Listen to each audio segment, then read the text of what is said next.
Selamat petang, salam sejahtera. Isu hangat petang ini, 100 orang buka puasa depan Parlimen suarakan 6 tuntutan pada kerajaan.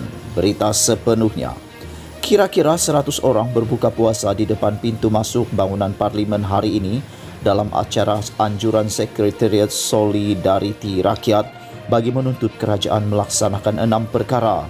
Lokasi itu dilihat bertepatan dengan salah satu tuntutan tersebut, iaitu agar sidang Parlimen kembali diadakan. 5 lagi tuntutan adalah pelaksanaan Undi 18, jaminan kemandirian ekonomi rakyat, pemerkasaan pendidikan yang selamat untuk semua, pemerkasaan hak Sabah dan Sarawak, dan penguatkuasaan undang-undang yang saksama dan berperikamanusiaan. Perkara itu dinyatakan perwakilan kumpulan Undi 18, Tarma Pillai, yang berkata, kehidupan rakyat semakin terjejas setelah lebih setahun berdepan wabak COVID-19. Hampir 800,000 orang kehilangan pekerjaan, 32,000 perniagaan kecil sederhana PKS ditutup, dan kadar pengangguran kini diparas 4,8% setakat Februari 2021. Lebih menyedihkan lagi, pelaksanaan prosedur standard SOP bagi menyekat penularan pandemik lebih setahun lalu masih cacat merbak.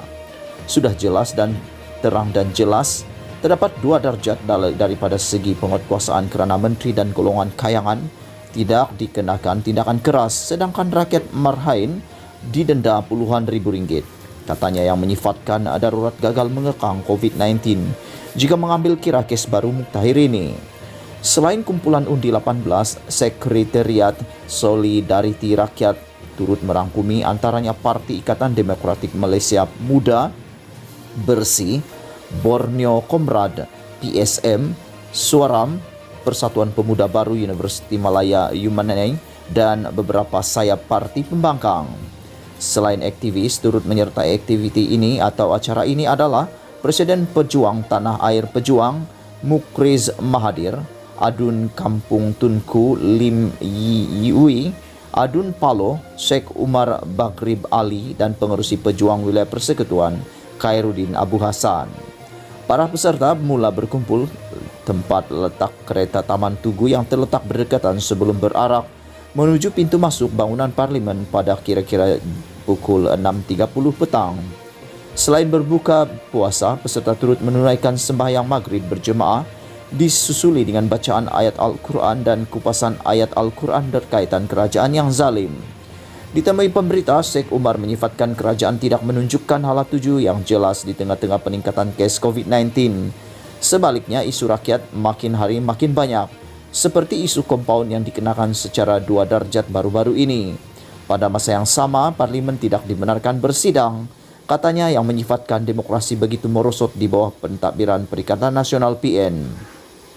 Kita mahu 6 tuntutan ini ditunaikan kerajaan, dan rakyat akan terus menuntut sehingga ia dilaksanakan agar Malaysia menjadi negara yang lebih maju dan demokratik pada masa yang akan datang, katanya lagi.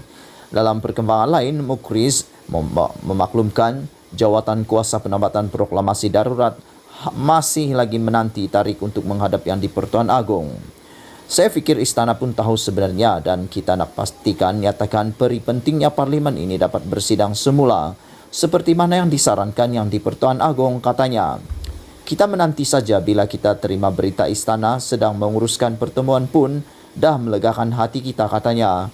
Pada 22 April lalu, jurucakapnya Khalid Samad berkata, Agong berkenan membenarkan jawatan kuasa terbabit menghadap agar mereka dapat menyerahkan memorandum berkaitan darurat. Pada 12 Mac lalu, jawatan kuasa itu yang dianggota sejumlah ahli politik dan aktivis melancarkan kempen mengumpul tanda tangan termasuk secara dalam talian bagi memohon agar darurat ditamatkan.